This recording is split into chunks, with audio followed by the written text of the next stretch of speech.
Well, that chuck, I don't even know if it would accept an 1/8 inch bit. You can't just willy-nilly try to unscrew it or it'll fly apart.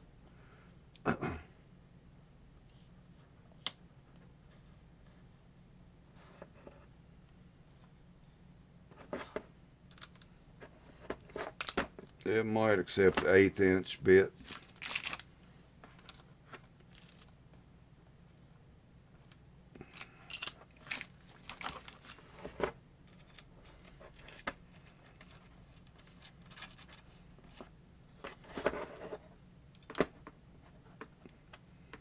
Yeah, it will.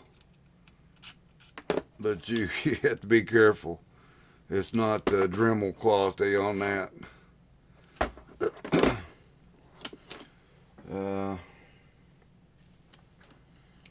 I don't know if the Dremel shaft will fit on there or not.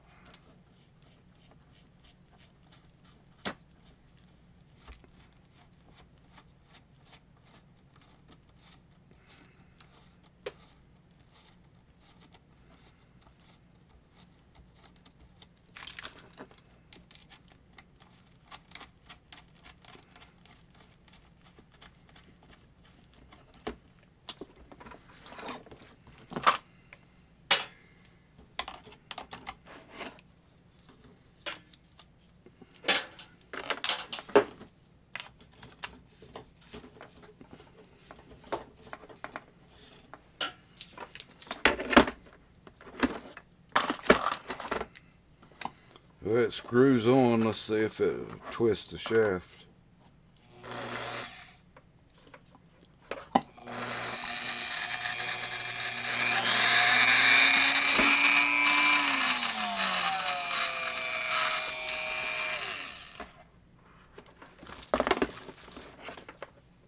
Not with their attachment, it won't.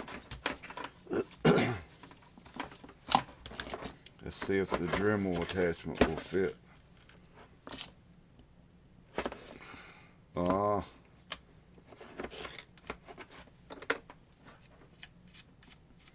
It's different. It looks like you've got to have a collet in there to clamp down. Okay, it looks like the Tacklife, it isn't square shaped there in the end for the flex shaft.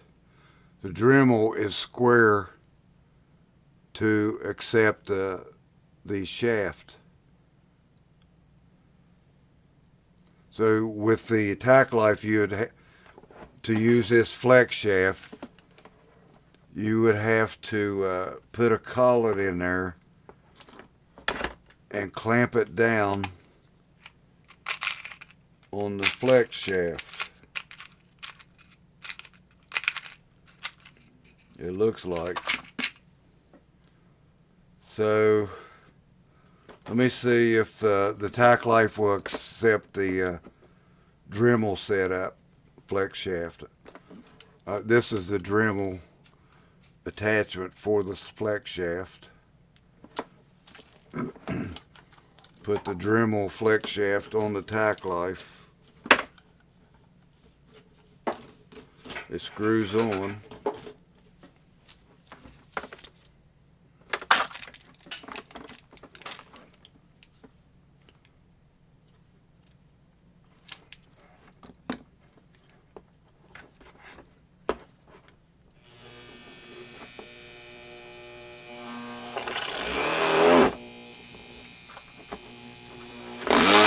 Well, it will, but something ain't right.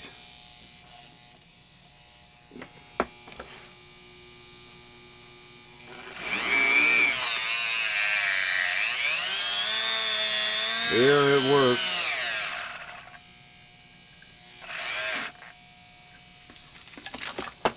Don't sound all that good. And on the lowest speed, it won't turn it. Oh man, and it got warm just that little bit. guess if you was in a bind you could do it, but I don't want to do it very long. Which I didn't really tighten this down. It might have been spinning. I didn't tighten it down. But it fits and it'll turn it. Loosen the collet nut. Here's the end of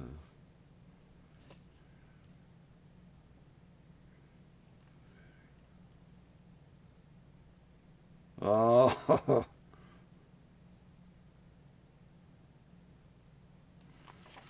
apparently they want you to do it like this. Okay, the manual says you grab a hold of this shaft, pull it out of there, and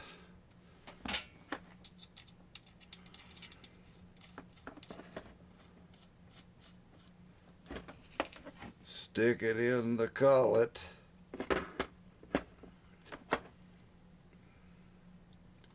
Man,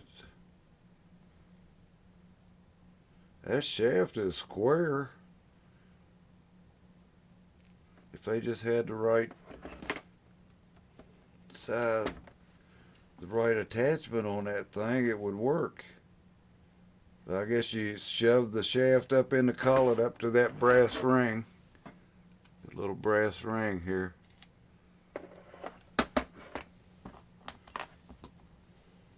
Tighten it up.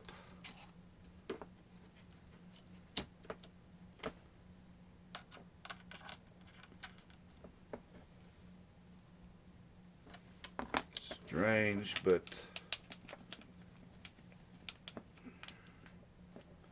then the shaft don't go back on. Oh, you gotta turn it. You gotta twist it to get it in there. Gotta manipulate that shaft to stick it back through to where it mates up in this end.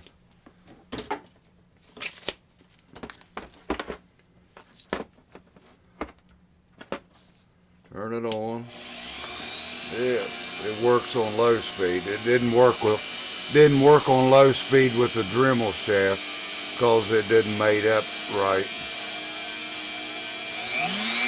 And it sounds better using the supplied flex shaft.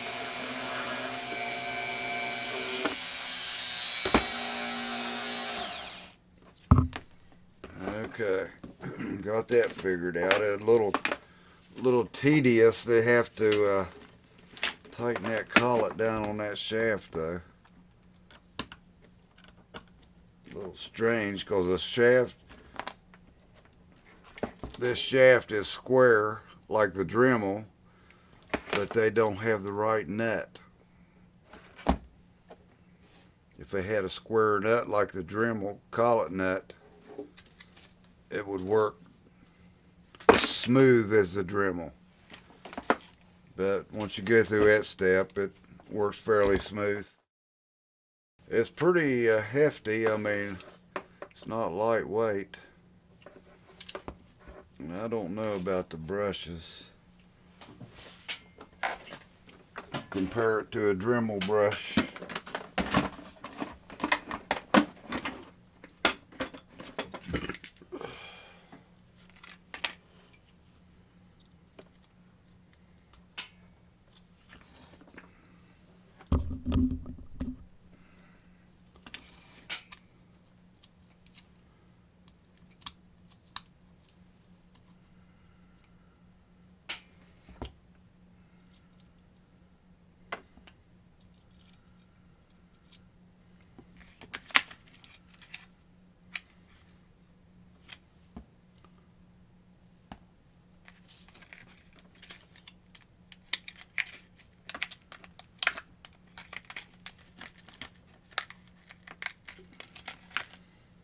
It's already different.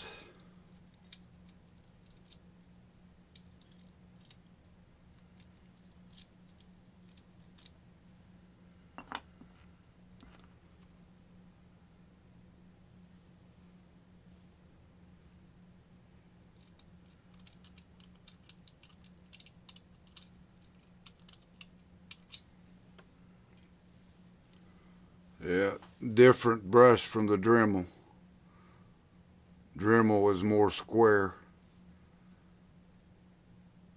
This is the Dremel. This is more rectangular.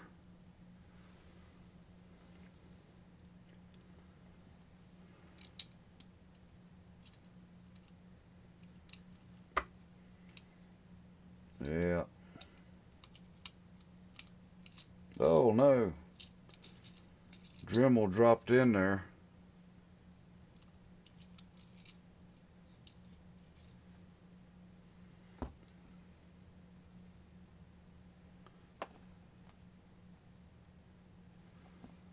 So let me put one Dremel brush in there, a used one. Kind of wore out. Let's see what happens.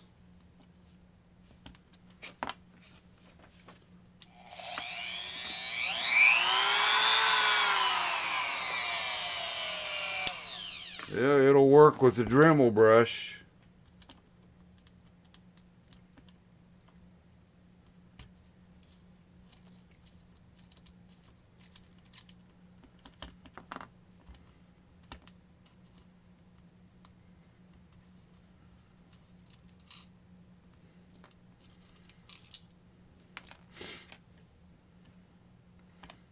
Dremel brush is more robust.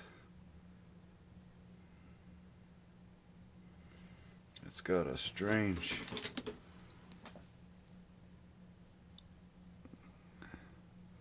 wear pattern on it.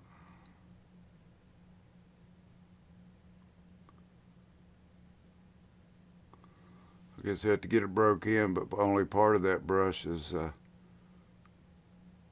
making contact.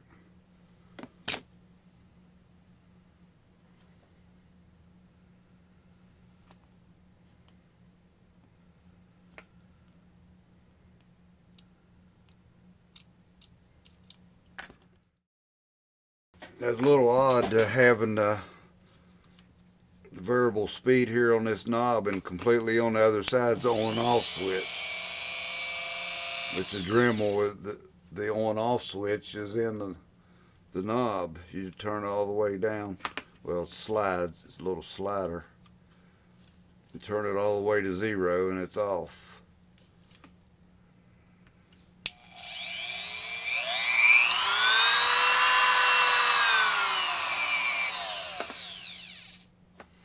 So at maximum 40,000 RPM, let's see what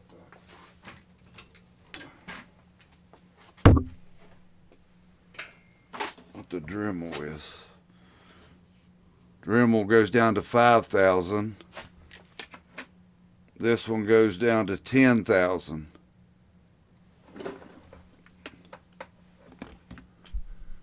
$10,000 to 40,000 RPM.